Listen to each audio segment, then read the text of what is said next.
Welcome to the GAMERamble video review for Typewriter, narrated by me, DarkCloud. As always, the full text version of this review can be found on the GAMERamble website linked below.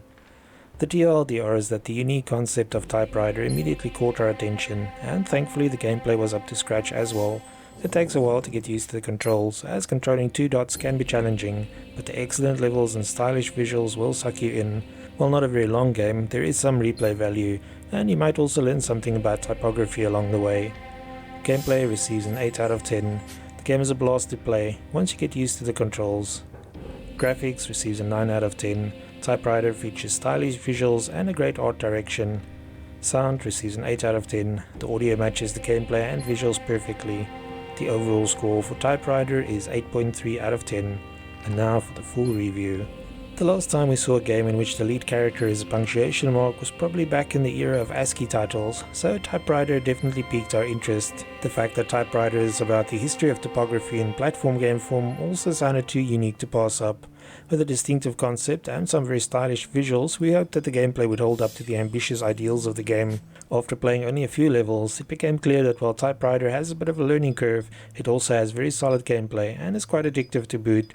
You control a pair of dots as you journey through 10 worlds that portray the evolution of fonts and typography. There are no enemies to get in your way, but the levels are made up of fonts and characters that players must traverse. Rolling around the dots is tricky at first, until you learn to stop thinking of them as characters, but more like the wheels of an invisible motorbike. The dots have weight and momentum, making jumps tricky, but the rewarding gameplay and generous checkpoints means the frustration factor is relatively low.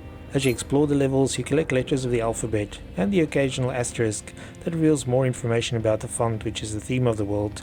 Ampersands are also hidden away in tricky spots, but levels are pretty linear, so you cannot wander off the beaten path too much.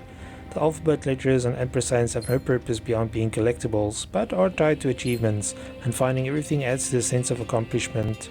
The information revealed by the asterisks is quite fascinating and makes Typewriter somewhat of an educational title as well. Of course, players not interested in these facts can also skip all the reading and concentrate on the game.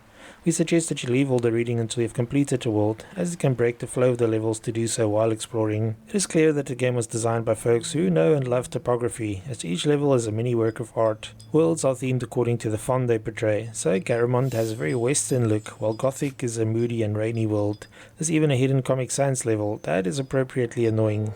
The abstract backgrounds portraying scenes and artworks of the typography era are very stylish, and overall the game looks very polished.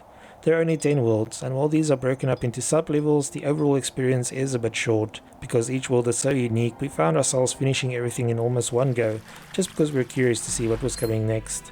The audio in the game is quite good, and we recommend that you follow the developer's advice by using headphones while playing. Like the visuals, the tunes are tailored to the era and mood of the world you are playing, which makes the experience very atmospheric.